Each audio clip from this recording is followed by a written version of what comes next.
السلام عليكم ورحمة الله وبركاته. إن الحمد لله نحمده ونستعينه ونستغفر ونعوذ بالله من شرور أنفسنا وسيئات أعمالنا من يهده الله فلا مضل له ومن يضلله فلا هادي له وأشهد أن لا إله إلا الله وحده لا شريك له وأشهد أن محمدا عبده ورسوله أما بعد رب اشرح لي صدري ويسر لي أمري واحلل عقدة من لساني يفقهوا قولي رب زدني علما رب زدني علما।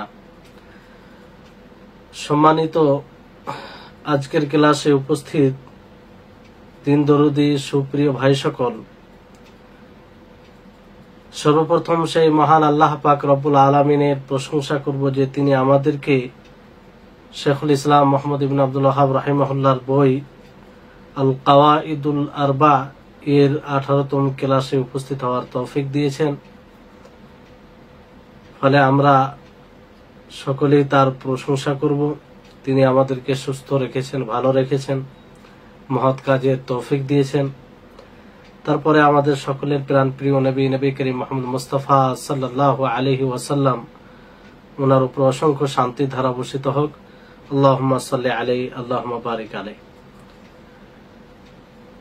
তো আমাদের চলমান বিষয় ছিল যে শেখুল ইসলাম মোহাম্মদ ইবনে আব্দুল ওয়াহাব রাহিমাহুল্লাহ যে সময় তাওহীদের দাওয়াত শুরু করেন, সেই সময়ে লোকেরা একদম শিরকে জড়িয়েছিল, শিরকেই তারা মূল দিন ভেবে বসেছিল।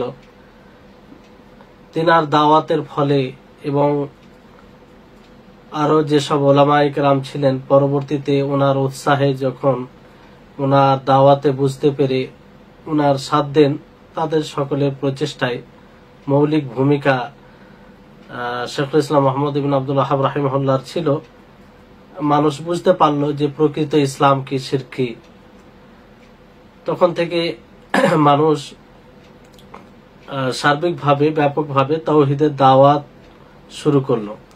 তো যাই হোক, বিষয়টি হচ্ছে যে শিরক শুরু হয়েছে কিংবা শিরক প্রতিষ্ঠিত করার পিছনে সবচেয়ে বড় ভূমিকা রাফিজা, যে শিয়া দলের এক ভ্রান্ত দল, তাদের দ্বারা এটা বেশি হয়েছে।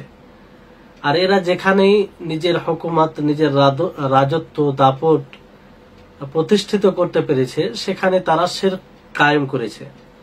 আর কালেমায়ে শাহাদাতাইন এর যে অর্থ, সেটাকে বিকৃতি করার চেষ্টা করেছে তারা। এজন্য শেখুল ইসলাম মোহাম্মদ ইবনে আব্দুল ওয়াহাব রাহিমাহুল্লাহ তিনি এটা স্পষ্ট করেছেন যে এরা সবসময় এই প্রচেষ্টায় লেগে থাকে। এই জন্য এদের বিরুদ্ধে লড়াই করা, এদের বিরুদ্ধে জেহাদ করা, যদি মুসলিম, যেহেতু তখন মুসলিম রাষ্ট্র কিংবা মুসলিম শাসক হিসাবে দেশ চলত, তো উনি স্পষ্ট করেন যে এদের পিছনে লড়াই করা জরুরি, কারণ এরা শিরককে প্রতিষ্ঠিত করে এবং যারা তাওহীদের কথা বলে তাদের বিরুদ্ধে ষড়যন্ত্র করে। আর এতে কোনো সন্দেহ নেই যে শিরকের ভিত্তি মিথ্যা। আর রাফিজা যারা, তারা আল্লাহর উপরে বহু মিথ্যা আরোপ করেছে শিরকের মাধ্যমে, এবং মওজু মানব রচিত হাদিস দ্বারা সেই শিরকের এবং শিরকারীদের তারা সহযোগিতা করেছে, এবং জালালাত ও গুমরাহির যে তালোয়ার দ্বারা শিরকের সহযোগিতা করেছে, ওরা বাতিলের সমর্থন করেছে। শেখুল ইসলাম ইবনে তাইমিয়া রাহিমাহুল্লাহ তিনি বলেন, শিরক এবং যতগুলো বিদআত রয়েছে তার ভিত্তি হচ্ছে মিথ্যার উপরে, মিথ্যা রটনার উপরে। এই জন্য দেখবেন যে যতটা তাওহীদ এবং সুন্নাহ থেকে দূরে থাকবে কিংবা দূরে ছিল, আর যে দূরে থাকবে সে ততটাই শিরক এবং বিদআত এবং মিথ্যা থেকে নিকটবর্তী হয়। যেমন রাফিজা, বিভ্রান্তিকর দলের মধ্যে সবচেয়ে বিভ্রান্তিকর দল কিংবা সবচেয়ে যদি মিথ্যুক দল হয়, তাহলে এই রাফিজা, এই প্রবৃত্তির অনুসরণকারী এই দল রাফিজা, তারা সবচেয়ে বড় শিরক করে। আর তাদের মতো মিথ্যুক আর কেউ নেই, তাদের মতো প্রবৃত্তির অনুসরণকারী আর কেউ নেই। তারা এই জন্য তাওহীদ থেকে সবচেয়ে বেশি দূরে। এমনকি তারা আল্লাহর মসজিদ, যেখানে আল্লাহ তাআলাকে স্মরণ করা হয়, আল্লাহ তাআলার জিকির করা হয়, সেই মসজিদকে ধ্বংস করতে তারা ছাড়েনি। তারা জামাতকে, মুসলিমদের যে জামাত অনুষ্ঠিত হয় সালাতে, জুমাতে, এগুলো তারা বাতিল করতে ছাড়েনি। এটাকে কিভাবে বিনষ্ট করা যায় এটার প্রচেষ্টায় সবসময় তারা লেগে থাকতো, আর এখনো তারা লেগে আছে। আর তারা কবরকে আবাদ করেছে, মাজার, কবরে মাজার লাগিয়ে সেটাকে আবাদ করেছে, যা থেকে আল্লাহ তাবারক ওয়া তাআলা এবং তার রাসূল নিষেধ করেছেন, খুব কঠোরভাবে নিষেধ করেছেন।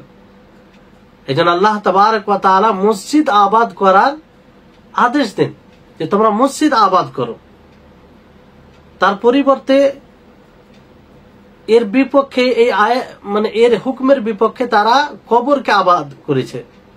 আল্লাহ তাআলা বলেন, ওয়ামান আযলামু মিম্মান মানাআ মাসাজিদাল্লাহি আন ইউযকারা ফীহা ইসমুহু ওয়া সাআ ফী খারাবিহা, যে সেই ব্যক্তির চেয়ে বড় জালিম আর কে হতে পারে যে আল্লাহর মসজিদ থেকে মানুষকে বাধা দেয়, যে মসজিদে আল্লাহর জিকির করা হয়, আল্লাহ তাআলাকে স্মরণ করা হয়, আর সেই মসজিদকে ধ্বংস করার চেষ্টা করে। তো এখানে মসজিদ থেকে বাধা দাও। অন্য আয়াতে আল্লাহ তাআলা বলেন, এই আয়াতে, যে আয়াতটি আপনাদেরকে বললাম, সেই আয়াতে তো সবচেয়ে বড় জালিম বলেছেন আল্লাহ তাআলা। অন্য আয়াতে আল্লাহ তাআলা এইভাবে বলেন, সূরা আরাফের 29 নম্বর আয়াতে, কুল আমারা রাব্বি বিল কিসতি ওয়া আকিমু উজুহাকুম ইনদা কুল্লি মসজিদ, যে হে নবী আপনি আদেশ দিন, আপনি বলুন যে আমার রব ন্যায়ের আদেশ দিয়েছেন, ইনসাফের, আর তোমরা নিজের চেহারাকে সোজা করো প্রত্যেক মসজিদের নিকটে, মসজিদে।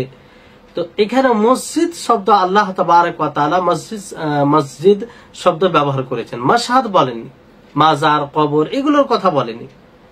তো এটা স্বাভাবিক বিষয়, যখন কারো তালোয়ার, কারো শক্তি ওহির আলোয় আলোকিত হবে না, আম্বিয়া ও রসুলদের অনুসরণের আলোয় আলোকিত হবে না, তখন তাদের শক্তি, তাদের তালোয়ার, তাদের দাপট মানুষকে শিরক করতে বাধ্য করবে এবং কুফর করতে বাধ্য করবে, এবং তারা নিজের শক্তি ইসলাম বিরুদ্ধে ব্যবহার করবে, যাতে ইসলামে ফাসাদ সৃষ্টি হয়, ইসলামের বদনাম হয়, মানুষ সব জালিম হয়ে যায়, সকলেই শিরকে নিমজ্জিত হয়ে যায়।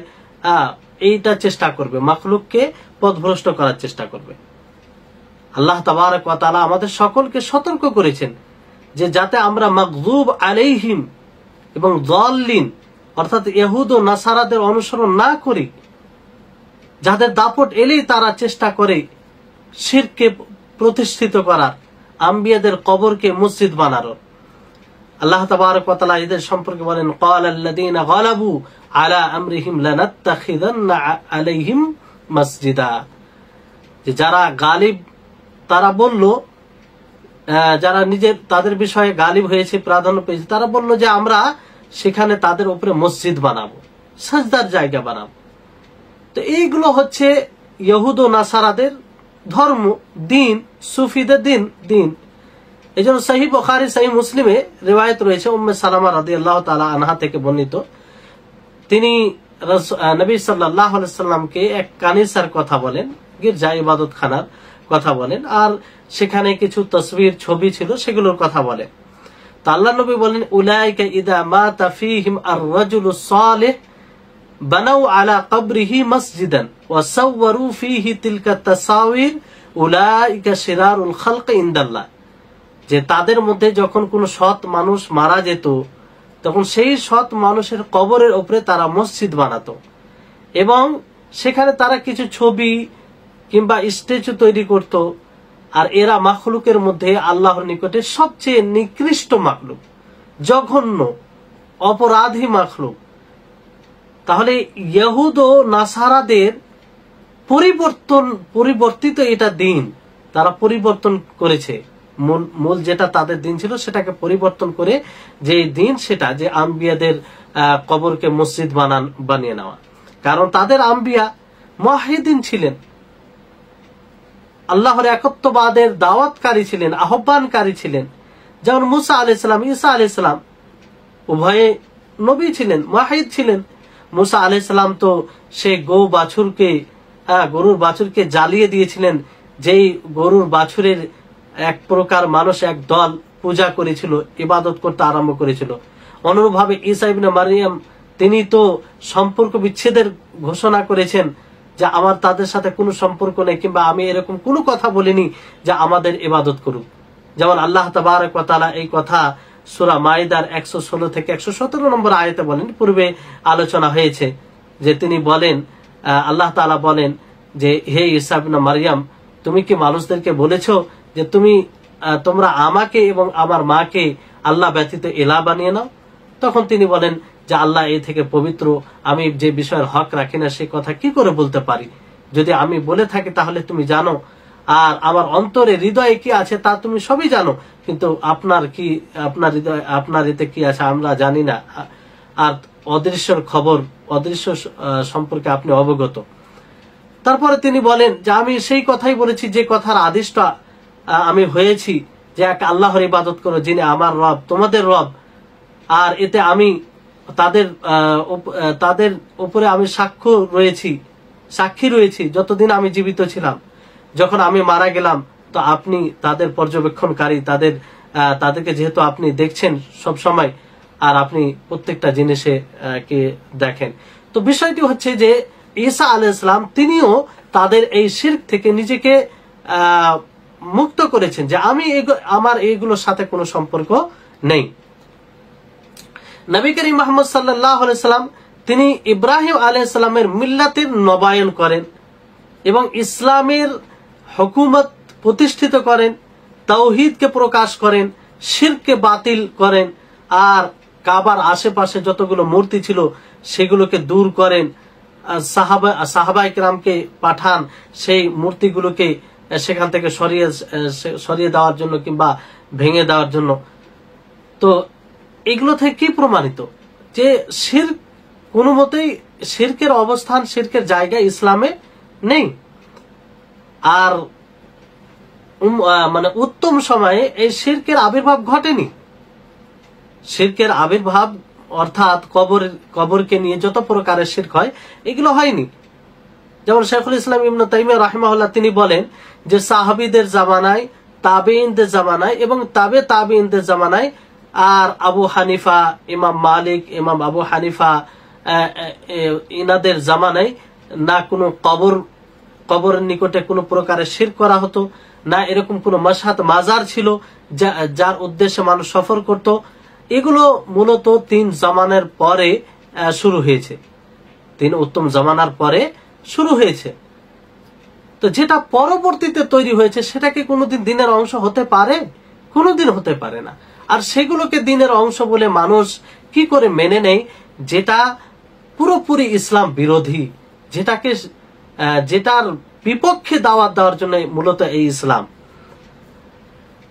তাহলে এইভাবে মানুষ আস্তে আস্তে এই শিরক করতে আরম্ভ করে, প্রকৃত হেদায়েত থেকে মানুষ দূরে সরে যায়, আর শিরক করাকে এটাকে দিন মনে করতে লাগে।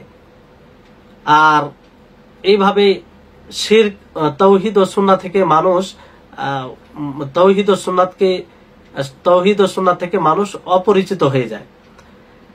আল্লামা আব্দুর রহমান বিন হাসান আলু শেখ রাহিমাহুল্লাহ তিনি বলেন যে এই উম্মতের মধ্যে শিরক আসে কুরুনে মুফাজ্জালার পরে, উত্তম জামানার পরে, সাহাবা, তাবিন, তাবিন এদের পরে। পূর্ব পশ্চিমে যখন নিত্য নতুন মানুষের কিংবা দেশ কায়েম হলো, যেমন বানু বুয়াইয়া, কারামিতা, আরো যেসব রয়েছে ইসমাইলিয়া, এরা সব মানে শিরক করতে আরম্ভ করলো এবং এদের নিকটে ইসলাম অপরিচিত হয়ে গেল। ইসলাম অপরিচিত, যেমন ভাবে আল্লাহ নবী বলেছেন যে বাদাল ইসলাম গরিবান ওয়া সায়াউদু গরিবান কামা বাদা ফাতুবা লিল গুরাবা, যে ইসলাম অপরিচিত অবস্থায় শুরু হয়েছিল, আবার অপরিচিত হয়ে যাবে যেমন ভাবে শুরু হয়েছিল। তো যারা এইভাবে থাকবে, ওই সময় দিনের উপর অবিচল থাকবে, দিনকে আঁকড়ে ধরে রাখবে, তাদের জন্য সুখবর রয়েছে। তো প্রায় এখনো দেখবেন আপনি যে মুসলিমদের যতটা মুসলিম রয়েছে, অসংখ্য মুসলিমের নিকটে প্রকৃত দিন কি তারা জানে না। প্রকৃত দিন থেকে তারা মানে দূরে দূরে সরে গিয়েছে। তাদের নিকটে দিন গরিব হয়ে গেছে, অপরিচিত হয়ে গেছে। যেমন ভাবে নবী করিম মুহাম্মদ সাল্লাল্লাহু আলাইহি ওয়াসাল্লাম যে সময় দিন নিয়ে আসেন, সেই সময় দিন মানুষের নিকটে গরিব ছিল, মানুষ বুঝতে পারতো না। মানুষ এই দিনকে দেখে আশ্চর্য বোধ মনে করত যে এটা আবার কোন দিন, আমরা এতগুলো মাবুদকে মেনে আসছি, তাদেরকে ছেড়ে এক এলাকে মানবো, এটা কি করে হতে পারে। বর্তমান সময়ে দেখবেন অনেক এলাকা, অনেক মানুষ আছে, তাদেরকে যদি তাওহীদের কথা বলা হয়, এক আল্লাহর ইবাদতের কথা বলা হয়, এক আল্লাহর একত্বকে সাব্যস্ত করার কথা বলা হয়, তখন তারা আশ্চর্য বোধ মনে করে যে এটা কি করে হতে পারে। আমাদের বাপ দাদা, আমাদের ওলামা, আমাদের সমাজ, এতগুলো মানুষ, বেশিরভাগ মানুষ তারা কবরে যায়, কবরে গিয়ে মানত করে, আউলিয়াদের সম্মান করে, এগুলো কি দিন নয়? তখন এগুলোকে সামনে রেখে যারা তাওহীদের কথা বলে তাদেরকে তারা বেদিন বলে, ঠিক নবী করিম মুহাম্মদ সাল্লাল্লাহু আলাইহি ওয়াসাল্লামকে যেভাবে বলা হয়েছিল। তাহলে এই অবস্থা। শেখুল ইসলাম ইবনে তাইমিয়া রাহিমাহুল্লাহ তিনি আরো বলেন যে খুমাইনি হুকুমত, খুমাইনি যে একই ছিল, তারা সব সময় এই শিরকে প্রতিষ্ঠিত করার চেষ্টা করেছে আর করেছে। তো তাদের সাধ্যে যতটুকু এসেছে ততটুকু তারা প্রচেষ্টা করে গিয়েছে।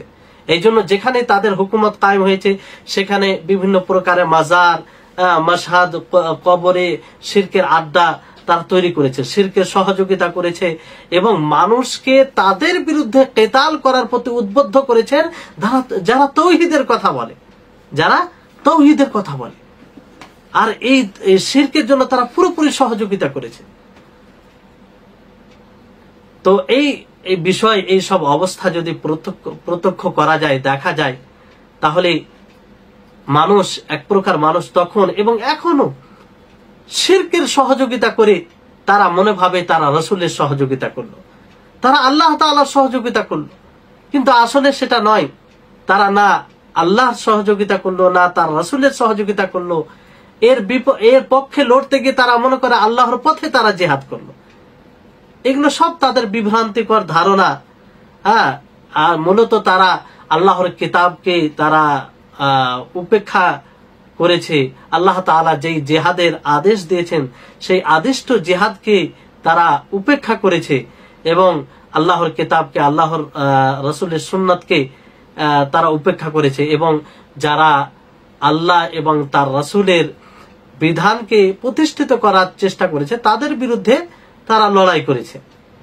তা এই হচ্ছে মানে এদের মধ্যে। তো এই জন্য আল্লাহর কথাকে তারা মিথ্যা মনে করেছে।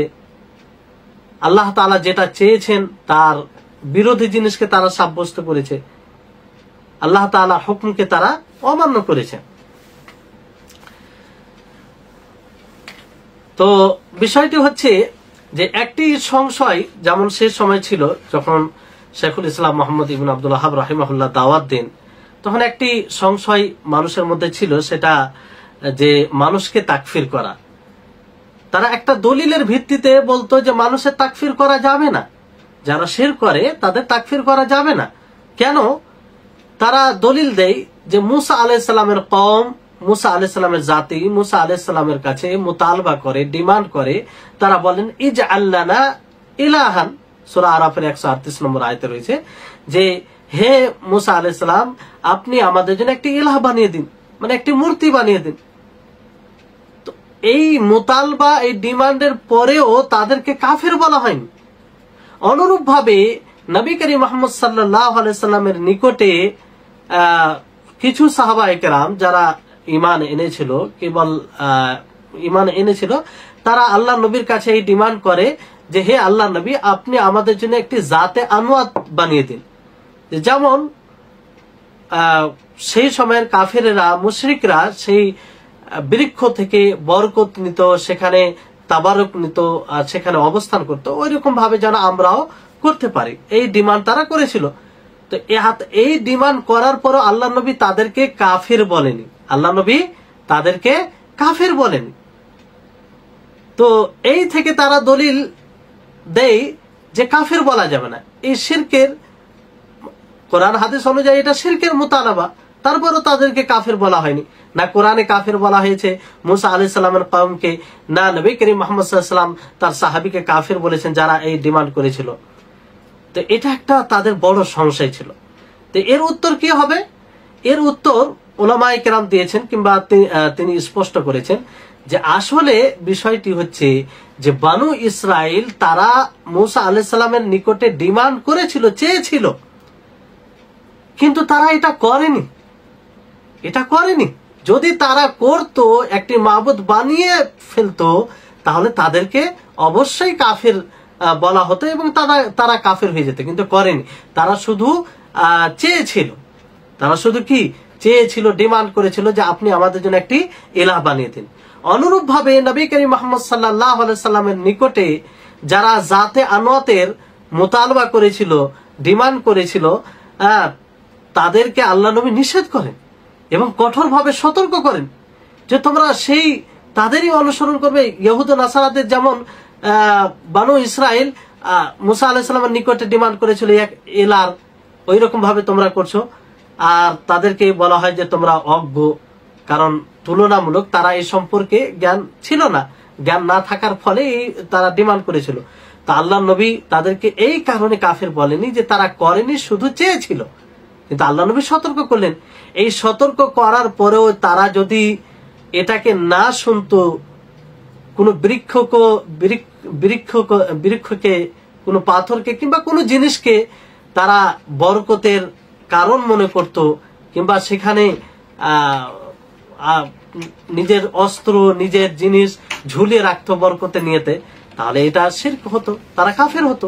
এই নবী সাল্লাল্লাহু আলাইহি ওয়াসাল্লামের বলার পরে যদি না শুনতো তাহলে। কিন্তু নবী সাল্লাল্লাহু আলাইহি ওয়াসাল্লাম যখন তাদেরকে সতর্ক করেন, তখন তারা এগুলো আর কিছু করেন। তো তাদের এই সংশয় কিংবা তাদের এই দলিল উপস্থাপন করা এটা সঠিক নয়, এটা সঠিক নয়। তো তাদেরকে বুঝতে হবে। বরং এই জাতে আনওয়াতের যে ঘটনাটি রয়েছে, এখান থেকে অনেক শিক্ষা পাওয়া যায়। এখান থেকে মূলত শিরক থেকে বাঁচতে হবে, শিরকের ব্যাপারে জানতে হবে এবং সে থেকে নিজেকে মুক্ত রাখতে হবে, এটা শিক্ষা পাওয়া যায়। কিন্তু এটাকে মানে নিজের সমর্থনে দলিল বানিয়ে নেওয়া, এটা এক প্রকার জেহালাত, অজ্ঞতা ছাড়া আর কিছু নয়। তো যে কোনো মানুষ যে কোনো জিনিসকে ওই জায়গায় যদি রাখে, জাতে আনওয়াতের মতো অন্য কোনো জিনিসকে বানিয়ে নেয়, তাহলে সেটা শিরক হবে। কেউ যদি মূর্তির ইবাদত করে, পাথরের ইবাদত করে, কিংবা কোনো বৃক্ষ দ্বারা বরকত অর্জন করে, সেগুলো শিরক হবে। এই জন্য শিরক, আম্বিয়া কেরাম আলাইহিস সালাম শিরক থেকে কঠোরভাবে সতর্ক করেছেন, শিরক থেকে কঠোরভাবে সতর্ক করেছেন। এই হচ্ছে বিষয়। আর আয়াতে বলা হয়েছে, যেমন মুসা আলাইহিস সালামের কাছে যখন তারা ডিমান্ড করলো যে আমাদের জন্য একটা ইলাহ বানিয়ে দিন, তখন পরবর্তী এতে অংশতে বলা হয়েছে ইন্নাকুম কওমুন তাজহালুন, যে তোমরা একদম অজ্ঞ জাতি। এটা তুলনামূলক, অর্থাৎ তারা এই বিষয়টিকে তারা ভালোভাবে বুঝতে পারেনি, ফলে এই ডিমান্ড তারা করেছে। এই তাদের এইভাবে মুসা আলাইহিস সালামকে তারা বলে, যদি তারা জানতো তাহলে এটা করতো না, তারা জেনে বুঝে এটা করেনি। ইব্রাহিম আলাইহিস সালাম তিনিও কঠোরভাবে নিষেধ করেন পাথরের মূর্তির, এই জন্য পাথরকে তিনি মূর্তিগুলোকে ভেঙেছিলেন তাওহীদকে বোঝাবার জন্য, এবং সেই মূর্তিগুলো অক্ষম, তারা কিছু করতে পারে না, তারা ইবাদতের উপযুক্ত নয়, এটা স্পষ্ট করার জন্য, এটা স্পষ্ট করার জন্য। তো মূর্তি যে কোনো জিনিসের হোক, সেটা মানুষের আকারে হোক অথবা আর কিছুর আকারে হোক, তার যদি ইবাদত করা হয় তাহলে সেটা কি হবে? সেটা শিরক হবে। আর যারা এটা করবে, যারা এদিকে আহ্বান করবে, তারা তাগুত হবে। যেমন নূহ আলাইহিস সালামের কওমে এটা ঘটেছে, এভাবে শিরকের আবির্ভাব ঘটেছে। নবী করিম মুহাম্মদ সাল্লাল্লাহু আলাইহি ওয়াসাল্লাম সাহাবায়ে কেরামকে পাঠিয়েছেন মূর্তি ভাঙার জন্য।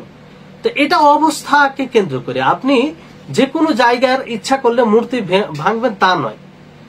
কেউ যদি নিজের ধর্মকে পালন করে কোনো জায়গায়, শিরক, তারা মুশরিক, তো তাদেরকে দাওয়াত না দিয়ে এরকম কাজ করতে পারেন না আপনি।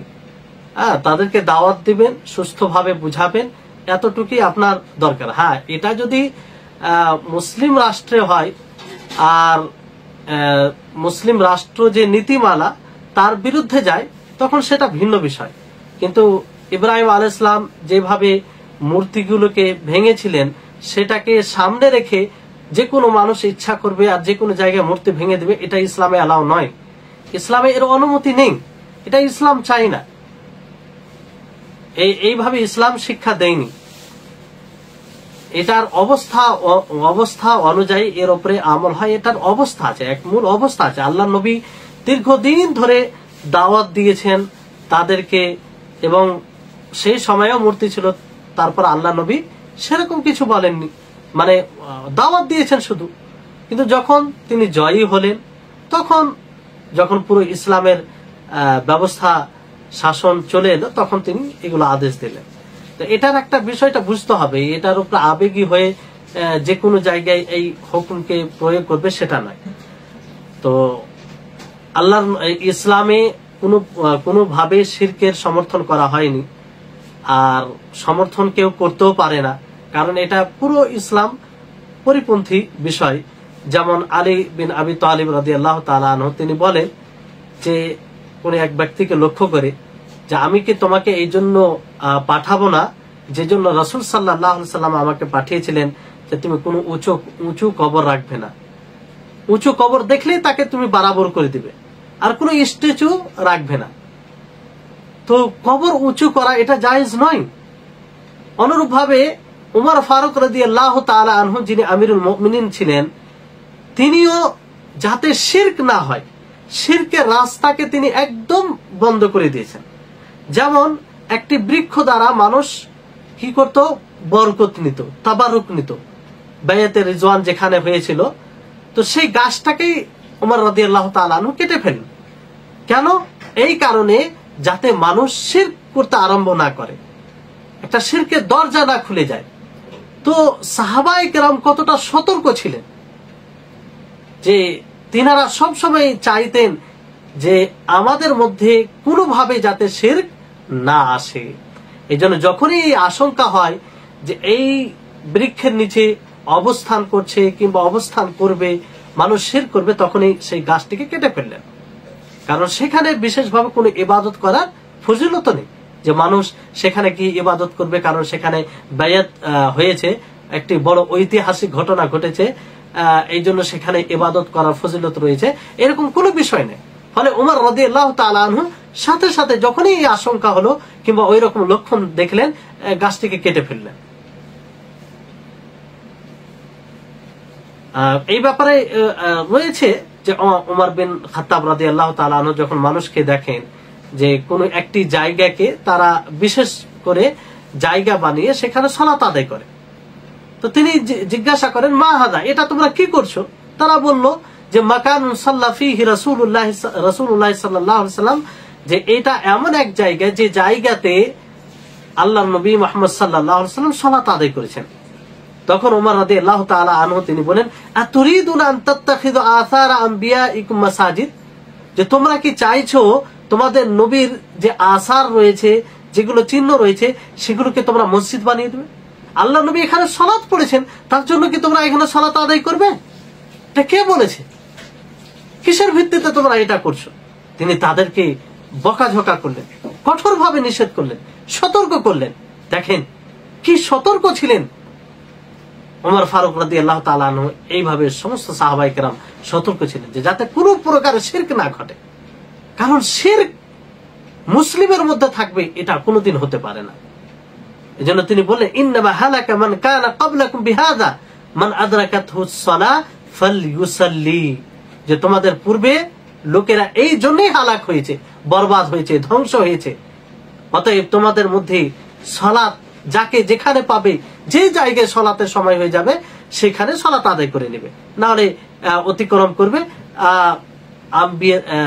আম্বিয়াদের চিহ্নর জায়গায় কিংবা যেখানে তারা কিছু করেছে সেখানে করেছে বলে ওখানে ইবাদত করা, এটা ঠিক নয়। তাহলে এখান থেকে আপনি অনুভব করতে পারেন, উপলব্ধি করতে পারেন বিষয়টি, যে কিভাবে সাহাবায়ে কেরাম এই শিরকে উৎখাত করার জন্য, মানুষের মাঝে যাতে শিরক না আসে এর জন্য কত প্রচেষ্টা করেছেন, কোন রাস্তা কোন পথেই ছাড়েননি। অনুরূপ ভাবে পাথরকে স্পর্শ করে বরকত নেওয়া, এটাও জায়েজ নয়, এটাও জায়েজ নয়। না পাথরকে ইস্তেলাম করা হাজরে আসওয়াদের মতো। হাজরে আসওয়াদকে ইস্তেলাম এই জন্য জায়েজ কারণ এটা শরীয়তের বিধান, শরীয়তে এর আদেশ দেওয়া হয়েছে। এই জন্য আমরা হাজরে আসওয়াদকে ইস্তেলাম করি, তাকে চুম্বন দিই, তাকে হাত দিয়ে ইশারা করি, অনুরূপ ভাবে রুকনে ইয়ামানিকে হাত দিয়ে ইশারা করি, কারণ এটি ইবাদত, এটার হুকুম, এটা নবী সাল্লাল্লাহু আলাইহি ওয়াসাল্লাম করেছেন। আর এটা বরকতের নিয়তে করা হয় না, বরং ইবাদতের উদ্দেশ্যে করা হয়, ইবাদতের উদ্দেশ্যে করা হয়। এই জন্য যারা বরকতের নিয়তে এটা করে, ভুল করে, তারা একদম বড় ভুলে রয়েছে। আল্লামা মুহাম্মদ আল উসাইমিন রাহিমাহুল্লাহ তিনি বলেন যে পাথরকে চুম্বন দেওয়ার হিকমা এটা স্পষ্ট করেছেন আমিরুল মুমিনিন ওমর বিন খাত্তাব রাদিয়াল্লাহু তাআলা। কারণ যখন তিনি পাথরকে চুম্বন দিতে যান তখন তিনি বলেন ইন্নাকা হাজারুন, যে তুমি একটি পাথর, লা তাজুরু ওয়ালা তানফাউ, না তুমি উপকার করতে পারবে না অপকার করতে পারবে। আমি যদি রাসূল সাল্লাল্লাহু আলাইহি সাল্লামকে তোমাকে চুম্বন দিতে না দেখতাম তাহলে আমি চুম্বন দিতাম না। তাহলে ওমর ফারুক রাদিয়াল্লাহু তাআলা এই কথা বলে পুরো উম্মতকে এই মেসেজ দিয়েছেন যে এই পাথরে চুম্বন করা এটা ইবাদতের উদ্দেশ্যে, কারণ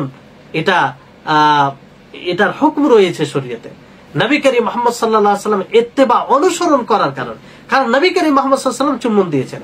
এই পাথর যে কিছু করতে পারবে এই কারণে নয়, এই কারণে নয়। এই জন্য দেখবেন পাথরকে চুম্বন করতে যখন যাওয়া হয় তখন আল্লাহু আকবার বলে, তখন আল্লাহ তাআলা জিকির করে, তাহলে এটি ইবাদত। আর পাথরকে চুম্বন করে এই কারণে যে নবী করিম মুহাম্মদ সাল্লাল্লাহু আলাইহি ওয়াসাল্লাম করেছেন, এতে নবী করিম মুহাম্মদ সাল্লাল্লাহু আলাইহি ওয়াসাল্লামের অনুসরণ করা হয়। তাহলে যারা পাথরকে ছুঁয়ে স্পর্শ করে চেহারাতে মানে হাত বুলায়, তারপরে বুকে হাত বুলায়, শরীরে হাত বুলায়, এটা কি? এটা সঠিক নয়, এটা শরীয়ত বিরোধী। আর এটা অনেক সময় মানে শিরকের পর্যায়ে পৌঁছে যাবে যদি এরকম কেউ উদ্দেশ্য করে যে পাথর দ্বারা সে বরকত নিচ্ছে।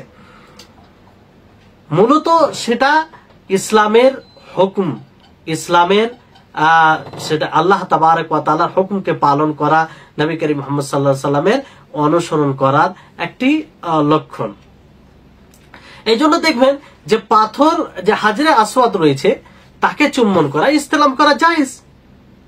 আর রুকনে ইয়ামানে যে রয়েছে তাকে ইস্তেলাম করা জায়েজ, কিন্তু তাকবিল জায়েজ নয়।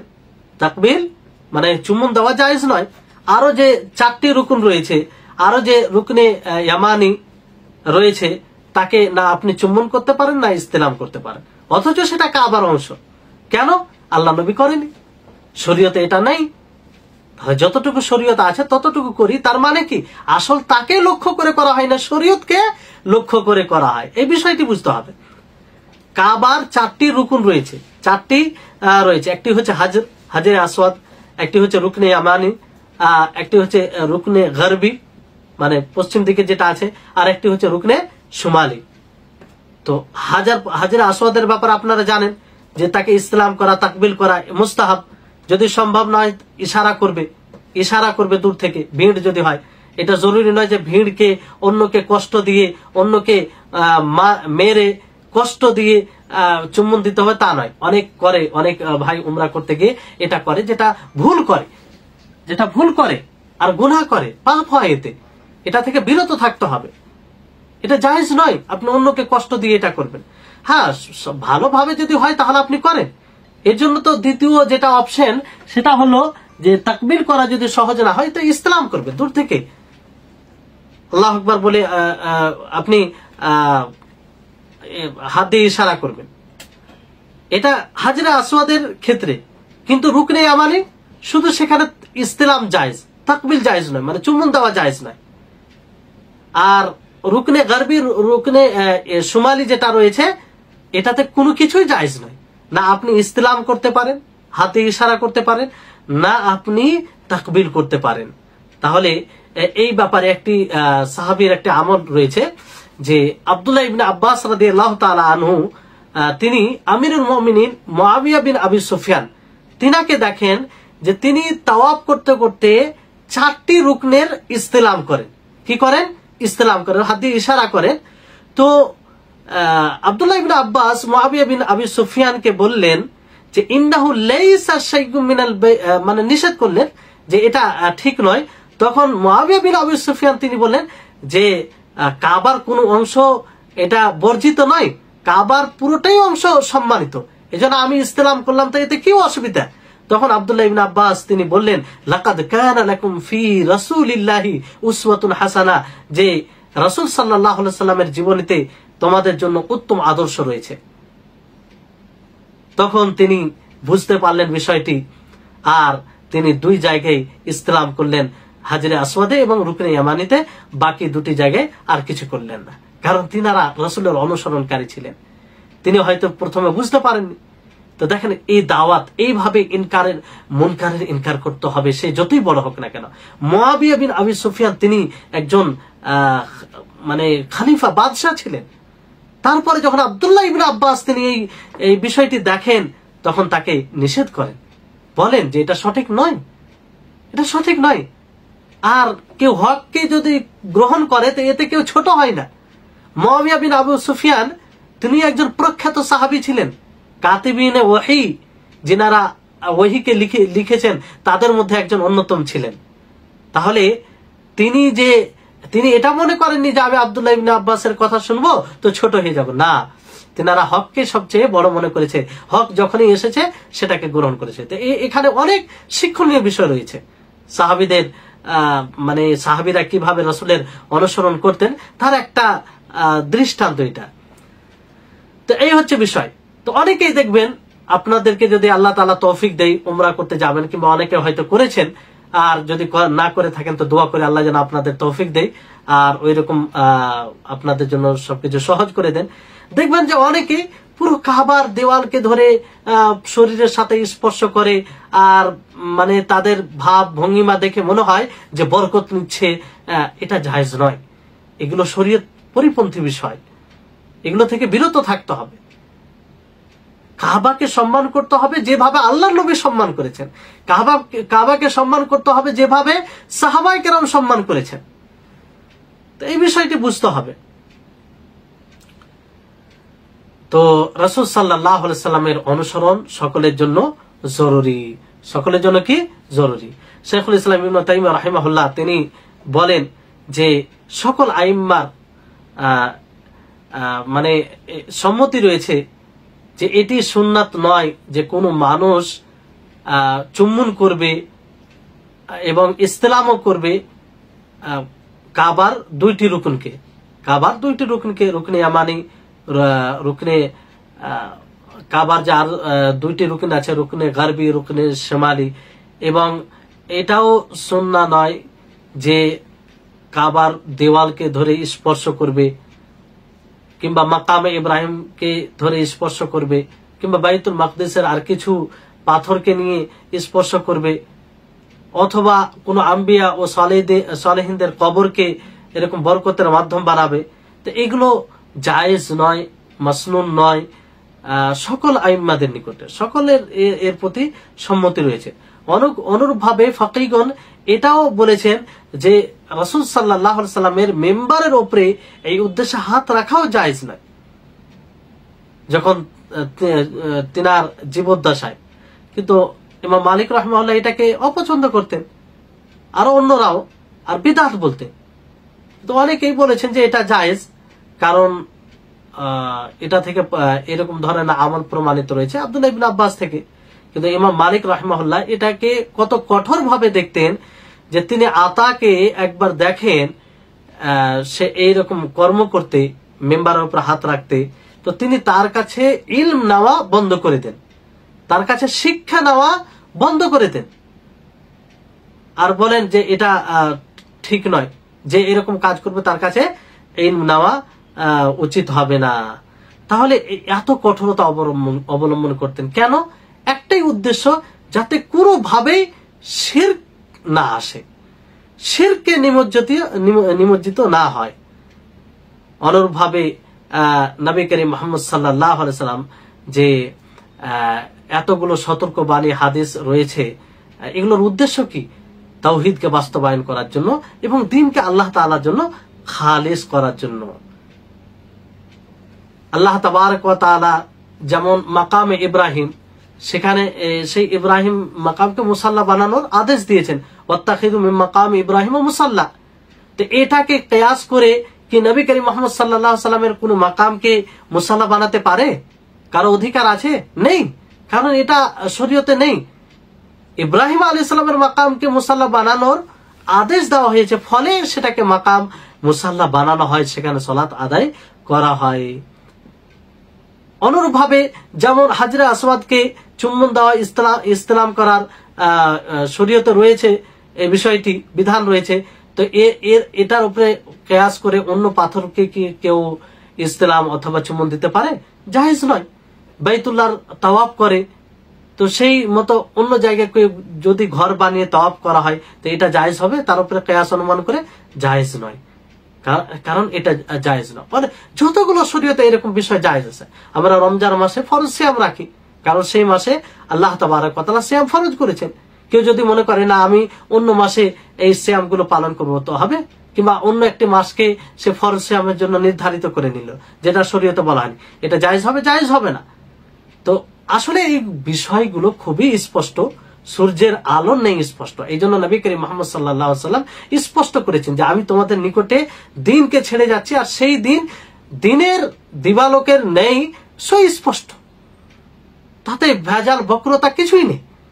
কিন্তু প্রয়োজন আছে সুস্থ বিবেক। বিকৃত বিবেক থাকলে এগুলো হয়তো বুঝতে অক্ষম হবে। তো যদি কোনো প্রকৃত মুসলিম হয় আর সে নিজের প্রতি কল্যাণ চায়, কল্যাণকামী হয়, তাহলে তার উচিত হবে যে আকীদা ধারণা কোরআন হাদিস থেকে নিবে, এবং যেসব হাদিস নবী করিম মুহাম্মদ সাল্লাল্লাহু আলাইহি সাল্লাম থেকে প্রমাণিত, সেই সব হাদিস থেকে আকীদা ধারণা নিবে, কিংবা কিভাবে তাকে কি করতে হবে কার সাথে, এটা গ্রহণ করবে কোরআন ও হাদিস থেকে। মিথ্যা রিওয়ায়াত দ্বারা, কিংবা যেগুলো কোরআন বিরোধী, যেগুলো ফিতরাত স্বভাব বিরোধী, যেগুলো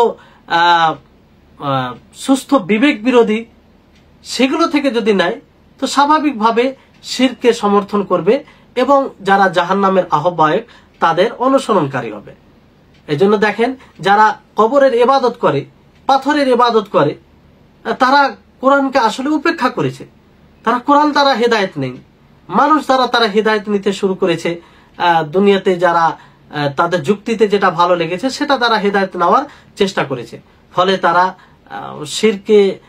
শিরকে নিমজ্জিত হয়েছে এবং শিরকের আহ্বায়ক, এবং এই শিরকেই তারা নিজের দিন প্রেরিত মনোনীত দিন মনে করেছে তারা। যেমন একটি মশহুর হাদিস রয়েছে, শেখুল ইসলাম ইবনে তাইমিয়া রাহিমাহুল্লাহ তিনি বলেন যে একটি মশহুর প্রসিদ্ধ হাদিস রয়েছে যে ইদা আয়াতকুমুল উমুর ফাআলাইকুম বিআসহাবিল কুবুর, যে যখন তোমাদের নিকটে কোনো বিষয় কঠিন হয়ে যাবে, তখন তোমরা কবরবাসীকে ধরে নাও, মানে কবরের নিকটে যাও। তো এই হাদিসটি একদম মিথ্যা, মুনকার। এই হাদিসের কোনো অস্তিত্ব নেই, এটা মানব রচিত হাদিস, এটা কোথাও প্রমাণিত নয়। না কোনো আইম্মাদের মধ্যে কোনো ইমাম বলেছে, না কোনো সঠিক ওলামাদের মধ্যে কোনো ইমাম বলেছে। এটা একটা মিথ্যা হাদিস যেটা মানুষ তৈরি করেছে। তো এই হাদিসকে ভিত্তি করে যদি তারা করে, তাহলে তাদের পুরো বিষয়টি মিথ্যা হবে। কারণ শিরকের ভিত্তি হচ্ছে মিথ্যা, মিথ্যা ছাড়া কোনো শিরকের আগমন ঘটতেই পারে না। এর চেয়ে বড় মিথ্যা আর কি হতে পারে? মিথ্যা মানে বাস্তবের বিরুদ্ধে। তো একজন মানুষ শিরক করে, আল্লাহ ব্যতীত অন্য কারো যখন শিরক করে, অথচ শিরক মানে ইবাদত কার করা উচিত? না, আল্লাহ ব্যতীত অন্য কারোর জন্য ইবাদত করে শিরক করে, এটা চেয়ে বড় আর মিথ্যা কি হতে পারে বলুন? যে ইবাদত আল্লাহ তাআলার জন্য করতে হবে, প্রকৃত ইবাদতের উপযুক্ত হক আল্লাহ তাআলা রাখেন, সেই জায়গায় তার বিপরীত কাজ করা হয়, যে আল্লাহকে ছেড়ে অন্য কারোর জন্য ইবাদত করা হয়। তো এটা তো মিথ্যা। তো পুরো শিরকের বিষয়টা মিথ্যার উপরে ডিপেন্ড করে। এজন্য আমাদেরকে সতর্ক হতে হবে, দিন কোরআন ও হাদিস থেকে নিতে হবে। যারা কোরআন হাদিসের ভালোভাবে ব্যাখ্যা দেয় তাদের কাছ থেকে নিতে হবে, তাদের থেকে নিতে হবে। আর শিরক একটা নাপাক জিনিস, জঘন্য জিনিস। আল্লাহ তাবারক ওয়া তাআলা বলেন, ফাজতানিবুর রিজসা মিনাল আওসান ওয়াজতানিবু কাওলাজ জুর, যে তোমরা নাপাক থেকে বিরত থাকো, যেমন মূর্তি আর মিথ্যা কথা থেকে বিরত থাকো। তাহলে মিথ্যা এবং মূর্তি থেকে বিরত থাকার কথা এক জায়গায় এসেছে, কারণ মিথ্যা ছাড়া শিরকের আগমন সম্ভব নয়। তো এইভাবে আল্লাহ তাবারক ওয়া তাআলা কঠোরভাবে বান্দাদেরকে সতর্ক করেছেন যে যেভাবে শিরক করুক না সে আল্লাহর ক্রোধের সম্মুখীন হবে। যেমন আল্লাহ তাবারক ওয়া তাআলা তাদের ব্যাপারে বলেন, যারা গরু বাছুরকে মানে মাবুদ বানিয়েছিল, তার ইবাদত করা আরম্ভ করেছিল, যে ইন্নাল্লাযীনা ইত্তাখাযুল ইজলা সায়ানালুহুম গাদাবুম মির রাব্বিহিম ওয়া যিল্লাতুন ফিল আখিরা ওয়া যিল্লাতুন ফিল হায়াতিদ দুনিয়া ওয়া কাযালিকা নাজজিল মুফতারিন। যে নিশ্চয় যারা গো বাছুরকে মাবুদ বানিয়ে নেয়, তো আল্লাহ তাআলার তাদের রবের নিকট তাদের উপরে ক্রোধ হয়, আর তারা দুনিয়াবী পার্থিব জীবনে অসম্মান লাঞ্ছিত হয়। আর এভাবে আল্লাহ তাআলা মিথ্যা রটনাকারীদেরকে জাযা দিয়ে থাকেন। তো এরকম বহু আয়াত রয়েছে যেগুলো দ্বারা বোঝা যায় যে শিরকের কোনো সুযোগ ইসলামে নেই। ফলে যেভাবে শিরক করা হোক না কেন, পাথর দ্বারা, বৃক্ষ দ্বারা তা দিয়ে তাবারুক অর্জন করে, সেটা শিরক হবে। তো এই পর্যন্ত আজকে শেষ করছি। ইনশাআল্লাহ আগামী ক্লাসে আবার কথা রয়েছে কিছু, ইনশাআল্লাহ হবে। তারপরে আমরা পরের নীতিমালা যেটা সেটা শুরু করব ইনশাআল্লাহ। আল্লাহ তাআলা যেন আমাদের সকলকে তাওহীদকে সঠিকভাবে বুঝার তৌফিক দান করেন এবং তাওহীদ পরিপন্থী বিষয় শিরককে বুঝার তৌফিক দেন এবং তা থেকে বিরত থাকার তৌফিক দেন। ওয়া আখিরু দাওয়ানা আনিল হামদুলিল্লাহি রাব্বিল আলামিন। আসসালামু আলাইকুম ওয়া রাহমাতুল্লাহি ওয়া বারাকাতুহু।